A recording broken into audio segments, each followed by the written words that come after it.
2060 सालमा 8औं वार्षिकीको अवसर पारेर भोजपुर मोर्चातिर अघि बढ्दै गर्दा लोकप्रिय जनकलाकार एवं साहित्यकार मणि थापाले तमरपारी अरुणको किनार शङ्खुवा सभाको तामको गाउँ जहाँको एउटा सानो झुपडीमा बसेर यी हरफहरू कोर्नु भएको थियो। अरुण तरेर नाना तमर तरेर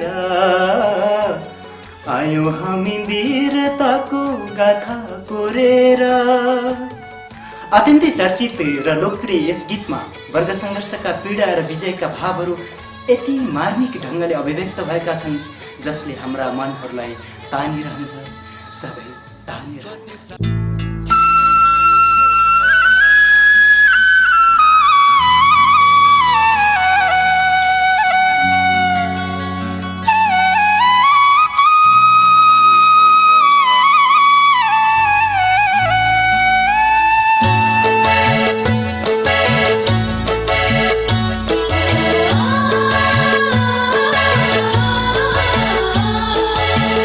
अरुण तरेर नाना तमर तरेर अरुण तरेर नाना तमर तरेर आयौं हामी वीरताको गाथा कोरेर आयौं हामी वीरताको गाथा कोरेर।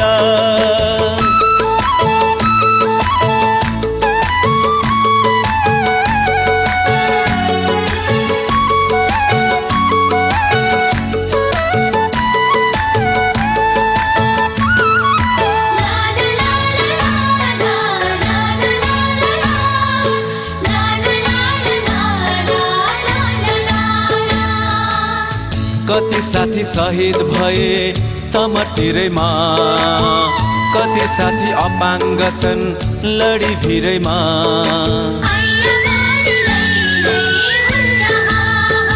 हो कति साथी शहीद भए तमटिरैमा, कति साथी अपाङ्ग छन् लडी भिरैमा।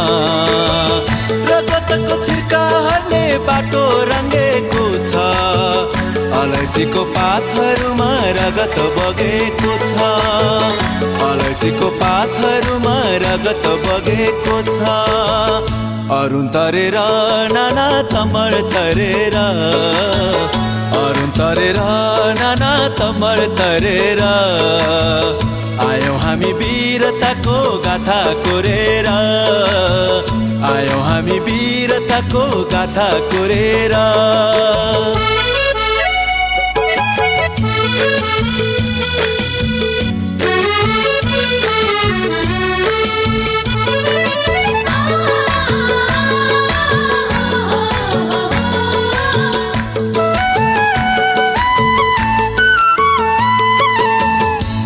चिन्ताङ अझै पनि दुखी रहेछ, त्यसैको नै निरन्तरमा युद्ध जारी छ।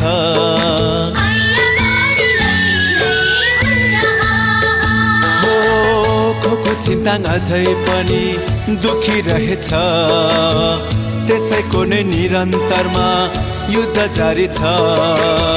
सङ्गीनहरू रोपिए पनि योद्धा बढ्दैछन्, जनयुद्धको आदि बेरीले दुष्ट भाग्दैछन्, जनयुद्धको आदि बेरीले दुष्ट भाग्दैछन्।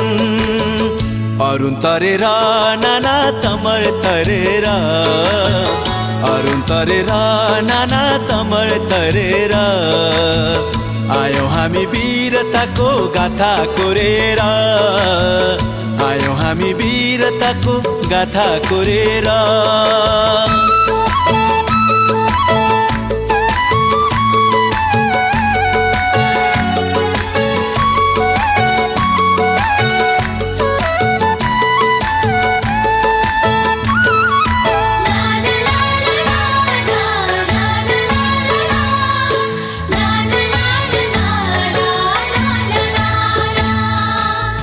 ट्याम्के पहाड ट्याम्मे भई रोहिरहेछ, मकालो र कञ्चनजङ्घा टोलाइरहेछ।